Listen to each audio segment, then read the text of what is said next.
Good morning বন্ধুরা, আমরা ইতিমধ্যে দার্জিলিং এ কিছুক্ষণ আগে একটা রিল ভিডিও শেয়ার করেছি, তোমরা সবাই জানো। এখন ঘড়ির কাঁটায় সকাল।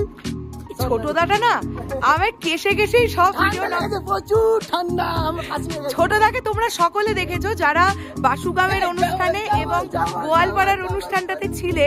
ছোটদা পাগল হয়ে গেছে, এত ওর আনন্দ হয়েছে। এখন বিষয়টা হচ্ছে আমি এই ছোট্ট ভিডিওটা কেন করছি, তোমাদের একটা অত্যন্ত সুন্দর প্রাকৃতিক দৃশ্য দেখাবো বন্ধুরা। যারা বাংলাদেশ থেকে দেখছো আমার এই ব্লগটা, বা যারা ইন্ডিয়া থেকে দেখছো, যারা যে দেশ থেকেই দেখছো, তারা সকলেই জানো দার্জিলিং বলে একটা জায়গা আছে, এবং যেখানে কাঞ্চনজঙ্ঘা আমরা সবাই উপভোগ করতে আসছি, আমরা সবাই উপভোগ করতে চাই। এবং এখন এই ভিডিওতে তোমাদেরকে দেখাবো কাঞ্চনজঙ্ঘার অপূর্ব প্রাকৃতিক দৃশ্য।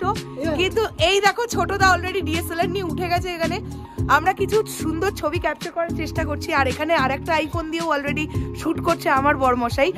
আসলে আমি আমার ফোনটা দিয়ে এই ব্লগটা শুট করছি, কিছুই না, তোমাদেরকে একটুখানি দেখাবো যে আমরা তো গত গত 3 দিন আমরা আসামে ছিলাম। তো আসামে আমরা সাকিব ভাইয়ার অনুষ্ঠান কভার করেছি, ভীষণ সুন্দর গেছে এবং তোমরা অনেকে দেখেছো। এখনো বেশ কিছু ভিডিও আসবে, কিন্তু তার মধ্যে ভাবলাম যে আমার যারা বন্ধুরা আছো, আমরা যে আনন্দটা পাচ্ছি সেটা তোমাদের সঙ্গে একটুখানি ভাগ করে নেওয়া যাক। বেশি তো কিছু করতে পারবো না, ক্যামেরায় দেখাতে পারবো শুধু।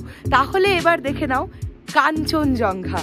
কেউ মিস করো না, আর ভিডিওটা ভালো লাগলে একটা লাইক করো বন্ধুরা, আর আমাদের পেজটাকে ফলো করে দিও।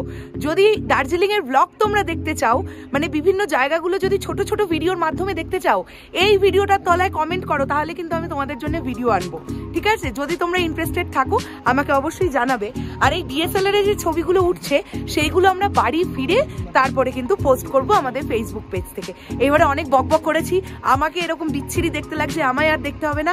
এবারে কাঞ্চনজঙ্ঘা দেখো, এই হচ্ছে সেই কাঞ্চনজঙ্ঘা, এই হচ্ছে সেই অপরূপ সুন্দর দৃশ্য, এই হচ্ছে কাঞ্চনজঙ্ঘা, যা দেখার জন্য আমরা সবাই অপেক্ষা করি। আর লোকেশনটাও একটু দেখিয়ে দিই আমরা কোথায় আছি।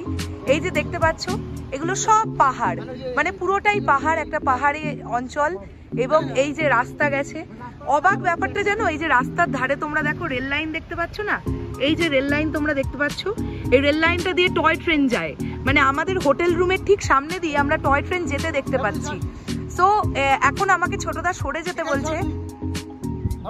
বাবা আর কি রে, কি বল? ওকে ওকে, আমি যাবো না। বলছি তুমি ছোটদার ছবি তুলছো, আমাকে তুলে দেবে তো? হ্যাঁ, আরে চরম ঠান্ডা, এখন কথা বলিস না। আরে কথা বলছি, কেমন লাগছে তোমার? খুব ভালো। ভালো তো? হ্যাঁ। দেখি ছোটদাকে কেমন লাগছে। খেড়ে পড়ে যাবি। এ বাবা, এটা কি ছিল? যাই হোক, চলো বন্ধুরা, আমি ভিডিওটা শেষ করলাম এক্ষুনি। ভিডিওটা যদি তোমাদের ভালো লেগে থাকে প্লিজ একটা লাইক করো, আর জানিও তোমরা আরো ব্লগ দেখতে চাও কিনা। যদি দেখতে চাও অবশ্যই কিন্তু তোমাদেরকে দেখাবো। এখন আপাতত আবার নিচে চলে যাই, কারণ অত্যন্ত ঠান্ডা। এখানে টেম্পারেচার এখন যাচ্ছে 7 ডিগ্রি, আর রাত্রিবেলা যাচ্ছে সেটা কমে গিয়ে হয়তো 3-4 হয়ে যাবে। কালকে আমরা যখন এসেছিলাম তখন টেম্পারেচার ছিল 6। দেখা যাক কিরকম হয়। ভীষণ কবিতা হয়ে গেল, ছিল 6, দেখা যাক কিরকম হয়। নেক্সট ভিডিও যদি দেখতে চাও কমেন্ট করো, দার্জিলিং দেখাতে পারি তোমাদের যদি তোমরা চাও। টাটা।